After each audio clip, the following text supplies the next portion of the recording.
Okay. So, kamusta ang mga bata? Meron ba kayo natututunan sa inyong kids club? Ha? Kamusta ang inyong mga teachers? Mababait ba ang teacher niyo? Sige, sino yung mabait ang teacher? Pumalakpak ng malakas. Parang mahina, ano? Anyway, so salamat. Yan po yung ating isa sa ginagawa ng church natin na magturo ng mga bata sa iba't ibang lugar. At bagamat hindi natin sila malimit na kasama, no? At kanina nga ba nag-special number sila, inisip ko, sama kaya natin sila ng anniversary. Lahat sila, no? Parang ang saya na kasama yung mga bata na magsa-celebrate tayo. At yung mga nagdaan nating taon, nung pasimula, no? Kasama natin ang mga bata talaga. Even during our church anniversary, no? Naalala ko pa yon na nagsisimula tayo sa church. Talaga mas maraming bata, no? Pagka tayo ay may mga major activity na ginagawa. Anyway, so siyempre ang mga bata ngayon, no, natin tinuturuan. So sila ay tumatanggap ng mensahe ng ating Panginoon at inaalagaan natin. Sana sa kanilang paglaki, sila ay magpatuloy, no, na makilala ang ating Panginoon sa kanilang buhay at magamit ang kanilang mga buhay sa kaharian ng ating Panginoon. Amen? So, bisa pa, palakpakan nga natin mga bata uli na kasama natin. Siguro there are more than half of us this morning. No? There are more than half of us. But anyway, so salamat. Nung mula nang nakilala natin si Jesus bilang Panginoon ng buhay natin, no, bilang ating tagapagligtas, tayo ay dinala niya, no, sa kanyang kaharian. Nilipat tayo ng Panginoon magmula sa kaharian ng kadiliman, no, tungo sa kaharian niya. So ang bawat isang mananampalataya ay nakabilang na ngayon sa kaharian ng ating Panginoon. Yan, pakisabi sa katabi mo, kabilang ka na sa kaharian ng Panginoon. At yon ang buhay natin ngayon. Diba? Nang mula nang makilala natin si Jesus, ang ating buong buhay na nalipat na mula sa kaharian ng kadiliman ay nasa kaharian na ng ating Panginoon. At doon tayo na bago ng Panginoon at doon din tayo ginagamit ng Panginoon sa kanyang kaharian. Diba? Sa kanyang kaharian. Kung saan tayo ngayon ay nabibilang. Kaya ang lahat ngayon no, ng ating ginagawa, ang lahat ng ating iniisip, pinaplano, pinag-uusapan, hindi natin maihiwalay, no, ang kaharian ng Panginoon. Sa pagpaplano natin tungkol sa ating kinabukasan, lagi nandoon ang kaharian ng Panginoon. Sa pagpaplano ng pamilya, no, bilang isang Kristiyanong pamilya, nandoon ang kaharian ng Panginoon. Kasi hindi mo pwedeng ihiwalay sa isang mananampalataya na ngayon ay kabilang na sa kaharian ng Panginoon ang pagpaplano, pag-iisip, no, kung ano ang ating ginagawa at gagawin pa sa kaharian ng Panginoon. Well, in fact, ito na yung tahanan natin ngayon. Diba? Dito na tayo kabilang ngayon sa kaharian ng Panginoon. Nag-iba tayo. No, hindi na tayo kagaya ng mundo. Hindi na tayo kagaya ng mga pinaplano at iniisip ng mundo. Ngunit ngayon, bilang mga anak ng Diyos, no, tayo ay nasa kaharian na ng Panginoon. At ang nilalaman ng ating isipan, ng ating puso, no, ay papaano pa natin, no, mararanasan ang kaharian ng Panginoon sa buhay natin. You know, the kingdom of God has an agenda. Sabihin nyo nga po, agenda.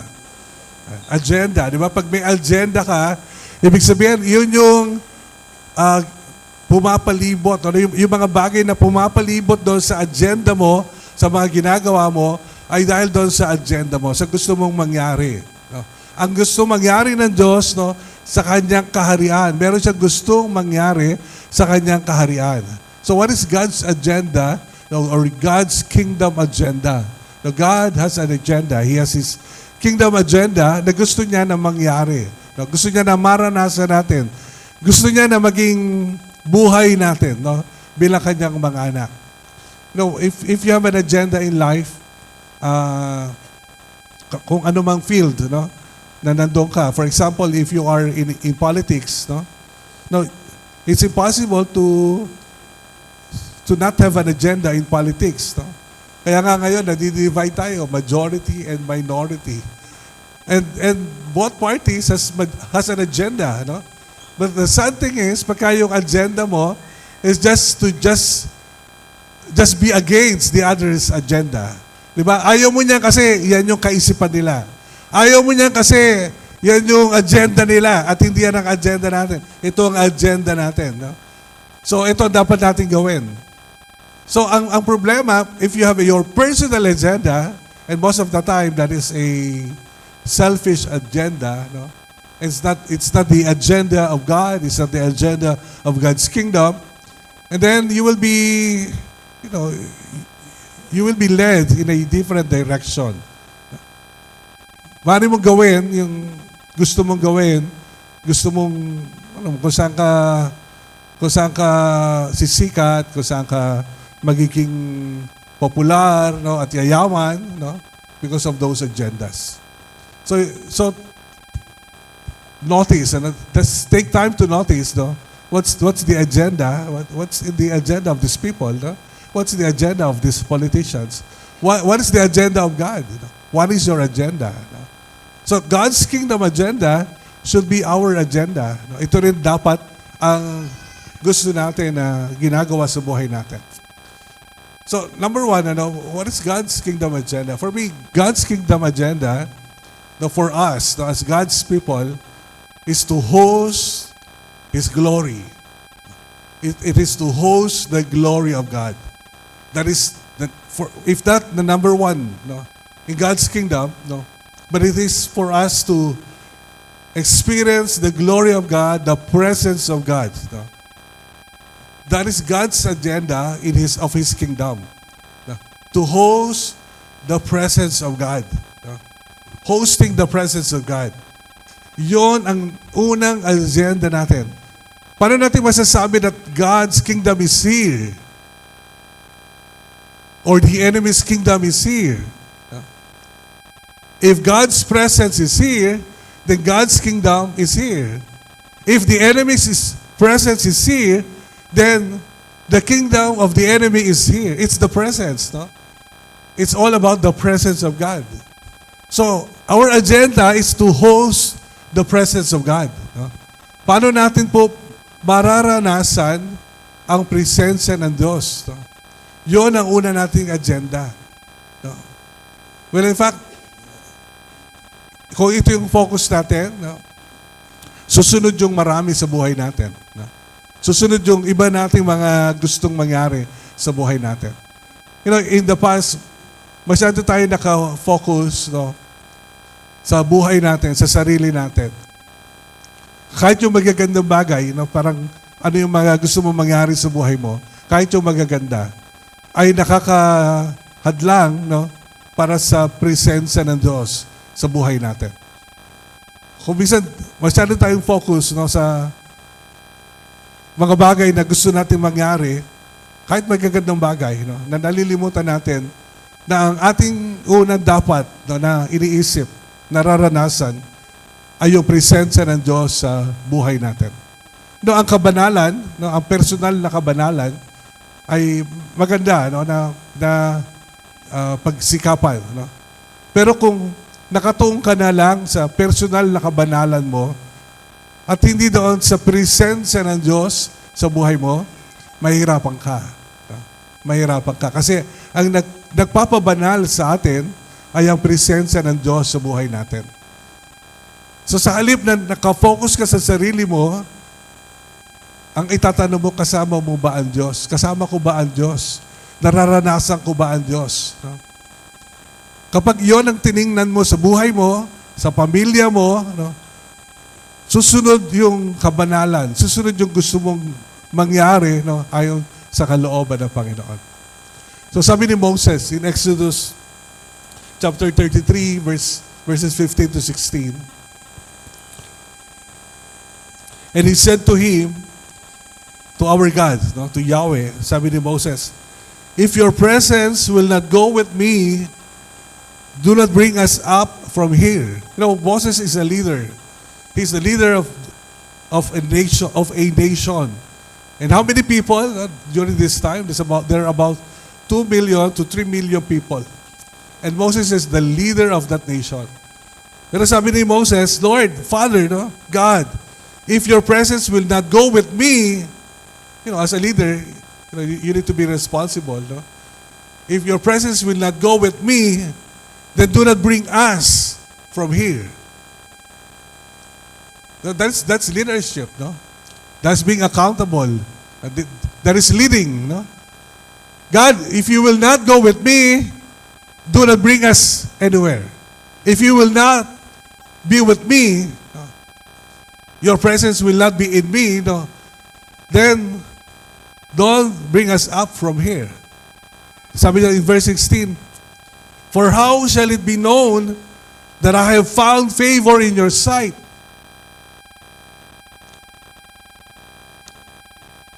That you are pleased with me. Meron ka bang ESV? ESV kala.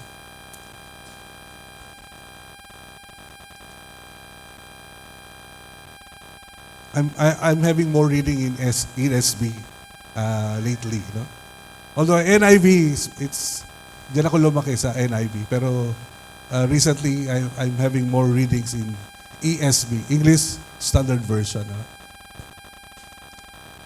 ESV yan, Tagalog. Yun, sa baba. For how shall it be known that I have found favor in your sight? Paano malalaman nila, no, na ako'y kinalulugdan mo? I and your people. Is it not in your going with us? Hindi ba sa pamamagitan ng pagsama mo sa amin? Is it not in your going with us so that we are distinct? Na kami ay kakaiba. No? Pag sinasamahan ka ng Diyos, kakaiba ka. Tanungin mo nga yung katabi mo, kakaiba ka ba, kapatid? No, we are distinct. No? Kakaiba daw tayo. Pag sinasamahan tayo ng Diyos, no? I and your people from every other people on the face of the earth. Grabe yung stand ni Moses, no? Of course, it's clear to Moses, no? Na sila yung bayan ng Diyos, pinili sila ng Diyos, no? At yung ibang mga bayan, iba ang sinasambang Diyos. Hindi kinikilala si Yahweh, no? Pero sabi ni Moses, para iyon ay patunayan sa mga bayan na nakapaligid sa kanya, ibig sabihin, kailangan makita kay Moses at sa bayan ng Diyos na kasama nila ang Diyos. That this nation, that I and this nation is distinct, no, from other nations. Other people on the face of the earth. Presensya ng Diyos. No? Pagsama ng Diyos. I think God's kingdom agenda for our lives, no, is first of all hosting the presence of God. No? Hosting the presence of God. Paano mo mararanasan ang presensya ng Diyos sa buhay mo? Yan. Tanongin mo nga yung katabi mo, paano nga ba ito mararanasan, kapatid? Paano ba natin mararanasan ang presensya ng Diyos sa buhay natin? Of course, gusto natin lahat yon. Gusto nyo ba yon? Maranasan ang presensya ng Diyos sa buhay natin? Amen, ano? Kasi sabi ni Moses, we will be distinct. No? Kakaiba tayo, no, sa mga taong nakapaligid sa atin pag naranasan natin ang presensya ng Diyos. No? The enemy's agenda, no, what is the enemy's agenda? To kill, to steal, kill, and destroy. Now, that is the enemy's agenda. No? Steal, magnakaw, kill, pumatay, destroy, mangwasak. So kita mo na, no, kung ano ginagawa ng isang tao, then he's doing the enemy's agenda. No? Now, what is God's agenda? Sabi ni Jesus Christ, I have come that you might have life, no? And have it to the fullest. Yung magandang buhay, no? Gusto ng Panginoong Jesus. That is God's agenda for our lives, no? So paano yung mangyayari if God's presence is in our lives, no? Pag ang presensya ng Diyos ay nasa buhay natin. Kasama natin ang Diyos sa buhay natin. Sa buhay natin. Paano ba makasama ang Diyos? So this is not just information. No? Ang dami na nating information. No? This is not just about knowledge and information. No, the presence of God is real. It is real. It is not an idea. It is not an idea. The presence of God is real. It's not a knowledge. It's not an information. It's not an idea. It is not something that we learn. It's not only something that we read. No? It's not something that we just study. The presence of God is when we experience it in our lives. No? Kapag nararanasan natin ang presensya ng Diyos sa buhay natin. No? Nararanasan. So, paano ba natin maranasan ang presensya ng Diyos sa buhay natin? Generally, no, if we are living in God's will, are you living in God's will? Namubuhay ka ba ayon sa kalooban ng Panginoon? No, pag ikaw ay namumuhay na hindi ayon sa kalooban ng Diyos, paano mo maasahan ang presensya ng Diyos sa buhay mo? Okay. So, namumuhay ka ba ayon sa kalooban ng Panginoon sa iyong buhay? No, ang kasalanan, no, ay umaalipin sa atin at hindi lamang yon. Ang kasalanan, no, ay naglalayo sa atin sa ating Diyos. Hindi maaari tayong samahan ng Diyos kapag namumuhay tayo sa kasalanan. Okay? Kapag ang buhay natin ay taliwas sa kalooban ng Diyos, then hindi mo pwedeng maranasan ang presensya ng Diyos sa buhay mo. Pero may susi, no? May pamamaraan, no? Para maranasan doon. Lilipat tayo mula sa pamumuhay sa kadiliman na tungo sa presensya ng Diyos, tungo sa kalooban ng Diyos sa ating mga buhay. Now, what is important, no, to experience the presence of God in our lives, no, is first of all, no, is repentance. Sabi niyo nga po, repentance. Repentance, no. Hanggat wala tayong pagsisisi, walang pagtalikod sa kasalanan, walang pagtalikod sa kadiliman, no, hanggat narurumihan tayo, no, ng mundo, mahirapan tayo maranasan ang presensya ng Diyos sa buhay natin.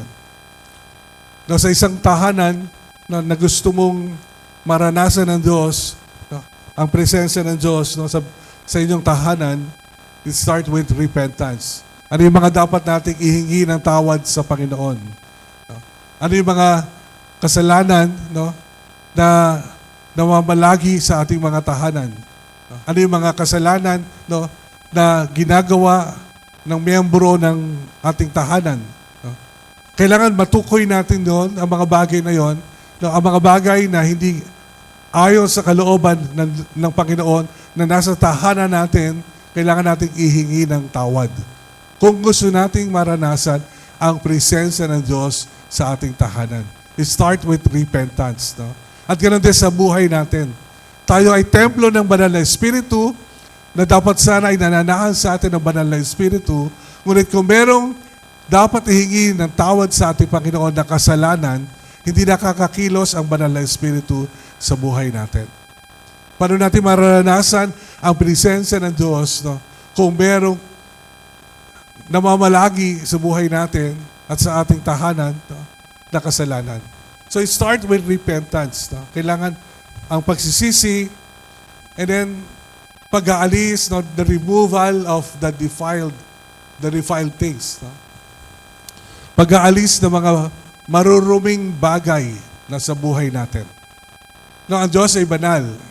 Hindi siya darating, hindi siya sasama sa atin sa isang maruming lugar. Okay. If you want to host the presence of God, kailangan nating linisin yung lugar.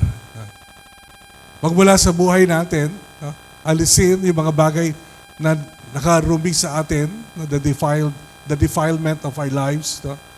Yung mga bagay na inilagay natin sa sarili natin, tinanggap natin sa sarili natin, na marurumi, ng mga bagay na pinahintulutan natin, pinasok natin, no? Ginagawa natin na marurumi, kailangan natin makita ang mga bagay na ito. We need to identify those things that are defiled, no? And we need to remove those things, no, in our lives. So as a nation, yung bansang Israel, they have a Day of Atonement, di ba, that they do every year. The Day of Atonement is the removal of the sins over the nation. Ewan ko kung ginagawa natin ito sa Pilipinas, no? Pero meron tayong araw ng pagsisisi, pananalangin, pero meron ba tayong atonement? Yung lahat ng mga bagay na marumi, no, alisin natin sa bansa natin. Baka walang matira, no? baka walang matira. If we will remove all the defiled things, no? But you see, we cannot expect God to move in our nation with all the defiled things in our nation. Malayo pa tayo. We're still far, no? Madali lang sabihin na we are a Christian nation, we love our Lord, no? But as long as the defiled things is in this nation, no, what are the defiled things? No? Of course, those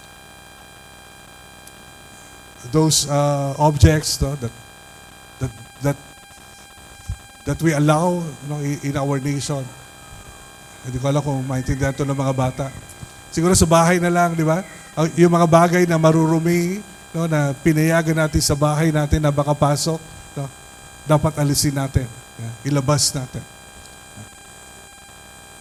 So, identify the defiled things, even in your life. No? Identify the defiled things in your life. No? Dapat alisin mo yan if you want to experience the presence of God. And then you appropriate the blood of the Lord Jesus Christ.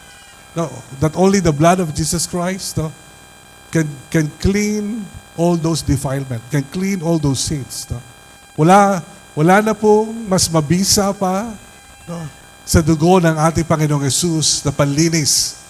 Para malinis natin, salamat who's adjusting the sound system. Nahirapan din ako.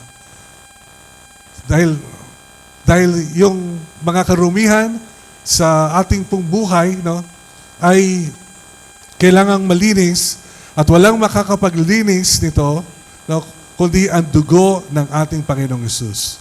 No, hawak natin, ang makapangyarihang ilang isang araw ko pati tinatanong sa Lord, paano ko tatawagin ang iyong dugo, no? Makapangyarihang dugo, no? Makapangyarihang bagay, no? Hawak natin bilang mga anak ng Diyos, no, na pwede natin gamitin para malinis ang ating buhay, ang ating pamilya, ang ating kapaligiran. Ito sa pamamagitan ng dugo ng ating Panginoon. Libre, binigay sa atin para gamitin natin na panlinis, no? Panlinis, para maranasan natin ang presensya ng Diyos, no, sa buhay natin. Makasama natin ang Diyos sa buhay natin. So, we appropriate the blood of Jesus Christ, no? And then, we can welcome the presence of God.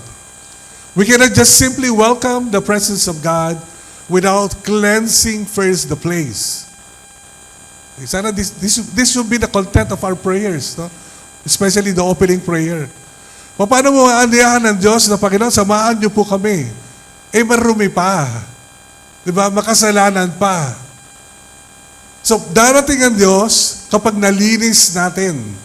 Then that's the time, pwede na natin ilatag yung carpet, no, at andayahan ang presensya ng Panginoon.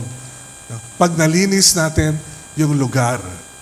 So sa buhay natin, bago natin andayahan ng Diyos sa buhay natin, magpalinis muna tayo. Humingi muna tayo ng tawad.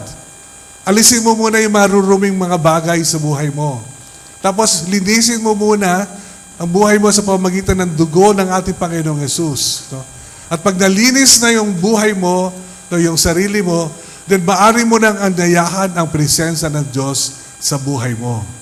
Sa tahanan natin, kaya mayroong house cleansing, bago nating maandayahan ng Diyos sa isang lugar, kailangan muna nating malinis ng banal na dugo ang isang lugar.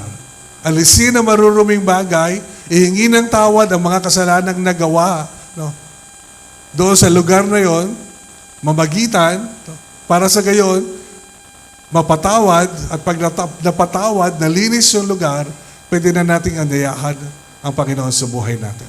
Sometimes, madali itong sabihin, but if you want to go deeper in your life, in your personal life, even the ancestral sins, no? Yung mga minana nating mga kasalanan in our bloodlines, no, should be identified and stand in behalf of the forefathers, no, in repentance, so that we can be free from all this defilement. Now, if you want to go deeper in your personal life, no, yung mga seryoso talaga dito, na gustong maranasan ng Diyos sa buhay niya, there's more digging that we need to do. Even your bloodlines, no, that in behalf, no, of your father, your grandparents, no, your forefathers, no, the sin being committed in the different generations before you must be repented. No? Pero you start first from your life, di ba? Hindi ka magkakaroon ng ganong desire, paglilinis, no, pag hindi mo nakikita yon, yung kahalagahan nun na maranasan ang presensya ng Diyos sa buhay mo. Gusto mo bang maranasan ang presensya ng Diyos sa buhay mo? Amen? Alam nyo, ang dami pa, malayo pa tayo para lubusan nating maranasan ang presensya ng Diyos sa buhay natin.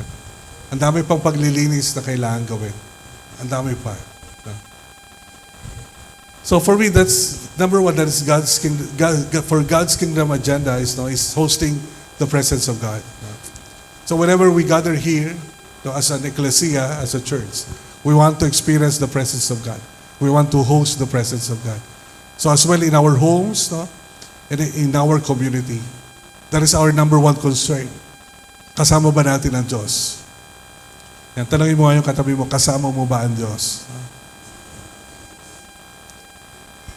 So number two, no, for God's kingdom agenda is to disciple the nations. Discipling the nations. No? We are called to disciple the nations. No? Now, this is God's kingdom agenda. If you're looking for some significance, and yung iba sa atin, not only significance, no, sa edad natin, we're all already thinking of what we're going to live, no? Anong iiwanan natin? No? So it's discipling the nations. No? How do we disciple the nations? This week, galing kami ng, of course, marami kami pinagalingan ni Mami Che, Marinduque, then tumawid na tayo. So before Bicol din, sa ating daughter church sa Sipokot, no? Sa Taisan Sipokot, so kasama yung team, sa Titete, Kia Fred, Ati Sally, si Ems, Ati Angie, you know. Ati Angie, pakingitihan mo nga ako. Ayun. So, sa Sipokot, no? It's part of what we're doing, no, for discipling the nation. No? We've been given an opportunity 20 years ago to go to Taisan Sipokot to start to plant a church there. No? So that's 20 years ago. No? So matagal na panahon na. No? 20 years ago, ilan taon kayo 20 years ago? Maraming bata rito, wala pa. No? 20 years ago. So we just celebrated the 20th anniversary ng Taisan Sipokot. Before going there, siyempre, nag-challenge tayo for giving. No? Sinong gusto magbigay para sa pupuntang team, tsaka para sa mga gagastusin natin doon. Can we show them the children's rally? So this is the children rally, no? Na kinuha na ni Ate Tetet, no? Na ginawa sa Taisan Sipokot.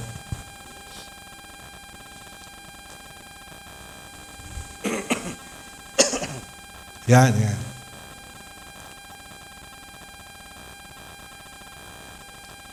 So this is Saturday, no? First day.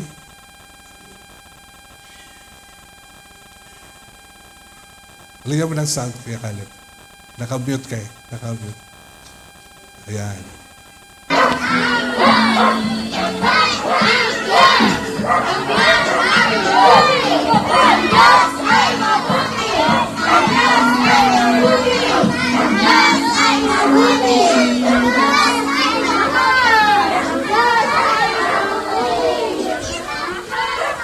Kayo matatanda sa likuran.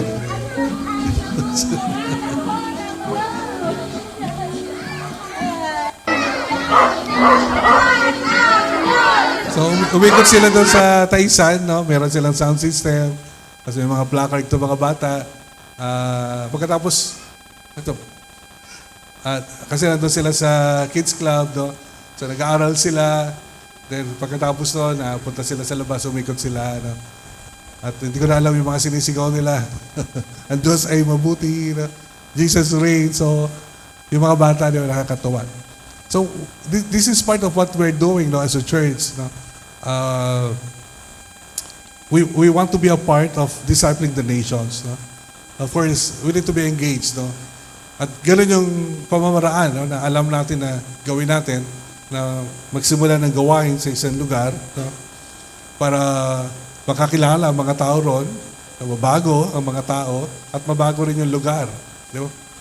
Para yung lugar din ay madala natin sa Panginoon. That's the idea of the children's rally, no?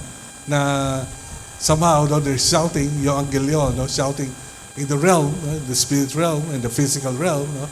That Jesus is Lord. No? Because the nations is under the other gods, di ba? Katulad na sabi ni Moses. So, but we're God's people, but the intention of God is for us to go to the nations, no? And bring them to our Lord. So this is, for me, this is God's kingdom agenda, no? That we can be involved with. No? Be involved with. No? So, isabihin, pwede tayo sumali, pwede tayo makilahok, no? Mag-participate para dito. No? Because this is God's agenda, no? Sa buhay natin bilang mga anak ng Diyos. Okay. Discipling the nation.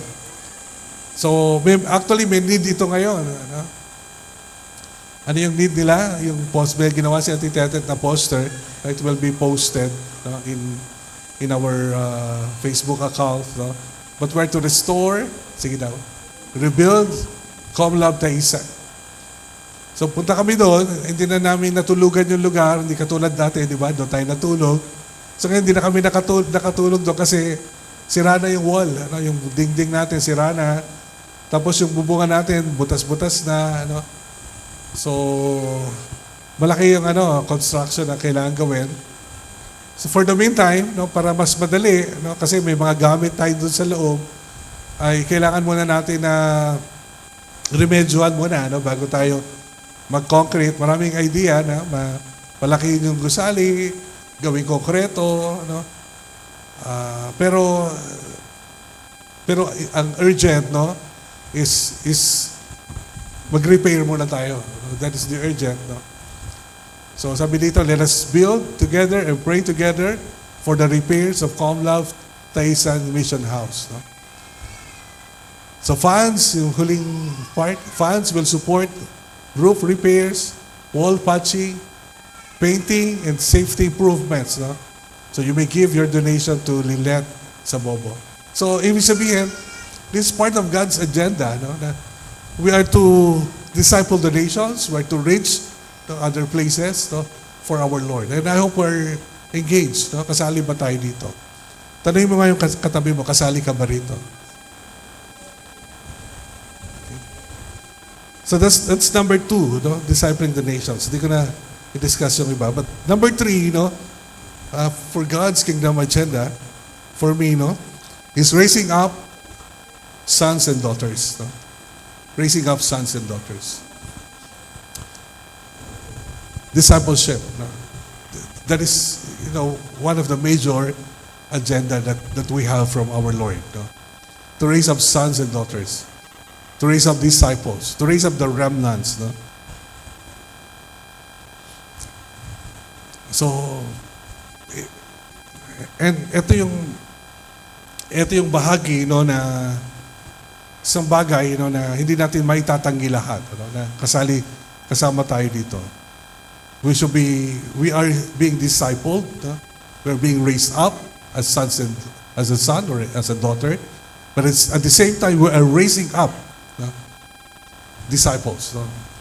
Kasi it is an agenda that we cannot ignore, sa mga Kristiyano, for the kingdom of God. Sabi ni Paul, in 1 Corinthians chapter 4, 14 to 16. Let's just read this. 1 Corinthians 4, 14 to 16.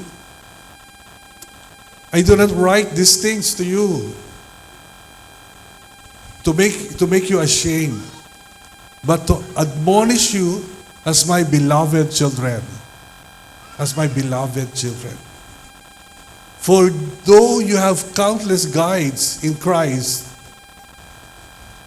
guardians, 10,000 guardians New Revised Standard Version. And pwede rin to. Might have 10,000 guardians in Christ. You do not have many fathers. Indeed, in Christ Jesus, I became your father through the gospel. That's why in verse 16, sabi niya, I appeal to you then, be imitators of me. So this is, a mandate received by Paul, from our Lord to raise up sons and daughters, in God's kingdom. So this is a mandate, that's being given also to us, to become fathers, fathers among the sons and daughters, so we can raise up the sons and daughters. How do you raise up sons and daughters? Paano ka makakapagpalaki ng mga anak? Ha? Paano ka makakapagpalaki ng mga anak? Through fathering. You cannot raise up sons and daughters without fathering. Fathering. It's not discipleship. It's not only Bible study, but it's fathering. So para sa mga nanay, mothering. That's how we raise up sons and daughters. So it's not an easy task, to become fathers or mothers. Every one of us needs accountability. Kanino ka maging accountable, bilang isang anak? Children must be accountable. Di ba? I think that's the number one thing that children must realize today, accountability. Without accountability to parents, ang isang bata ngayon, ang dali lang mapahamak. Di ba? Ang daling mailigaw. Ang daling madala sa kamalian. Without accountability. And whose role is accountability? It's the role of the parents, to implement accountability among the children. And as I was thinking of you, di ba, as your spiritual father, I was thinking of accountability. Are you accountable to me? And what do I require from you? And sometimes I require from you, from time to time, I'm requiring something. Pero I don't know if you're doing it. Yung silence ng discipleship, ng fathering. That you require accountability, but it's up to the children to follow. One simple accountability. Gusto ko makita yung inyong Bible reading every day, Then you post it. That's accountability, Then yung tendency, pwedeng, bakit pa? Kailangan ba gawin yan? Mahalaga ba yan? No, it's accountability. It's very basic, di ba? If we will remove accountability in the family, what will happen in the family? What will happen with the children? Kaya ang dami na napapahamak ng mga bata. They're no longer accountable to the parents. Who's discipling them? Algorithm, internet, social media. Are they accountable? Kung anong tinitingnan nila, anong binabasa nila, anong pinapanood nila. Please, bring accountability in your family. Bring accountability to your children. That's very important in this generation. Hindi po pwede pumasok ng CR kapag dala ang cellphone. Lalo na online, may loads. That's accountability. Hindi ko alam if we are still implementing those things, in our family. Pero dati, yung mga matatanda, di ba? Pag nakita lang yung binabasa mo, pinapanood mo, na pangit, malalaswa, makakatikim ka. Yeah. That will require discipline, That's becoming a son or a daughter. So raising up sons and daughters, it's crucial. It's very crucial in the kingdom of God. Whose son are you? Whose son are you? So for me, this is the major thing in God's kingdom agenda. It's hosting the presence of God. Secondly, it's discipling the nations. So malalim pa sana yan, pero we will not go into it. And it's about raising up sons and daughters. this is an agenda of God that we need to align our lives, ourselves, no? That we need to apply in our lives. If you want the full benefit, no, of experiencing God in your life, the full benefit of what Jesus Christ has promised, no, that He will give us life, no, and have it abundantly. This is required. No? This is required. So, how is your life? Tanong mo nga yung katabi mo, kamusta ba ang buhay mga kapatid?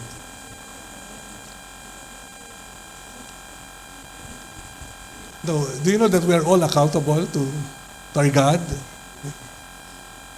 Whatever happens, no, to Comlove, we are all accountable.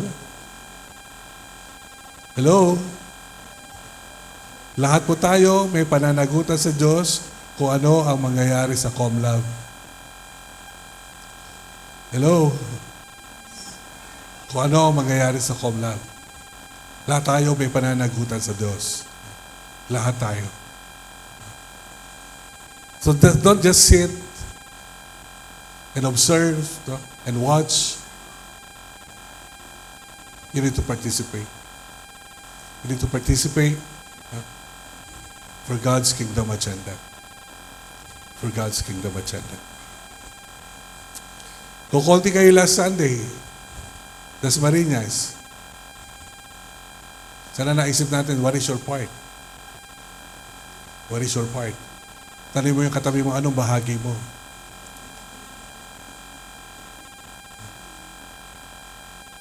So, may mga abutin pa tayo ng mga lugar. For me, what is in my heart now is 13. I would like to focus in 13. Continue the church planting there, establish the church in 13. No? So, but we are all accountable. We all have our part, no, in building the kingdom of God.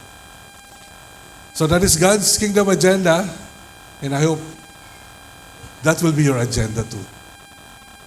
Amen? Sana maging agenda mo rin yung agenda ng kaharian ng Diyos. Okay, tayo lahat, tayo ay manalangin. Let's pray.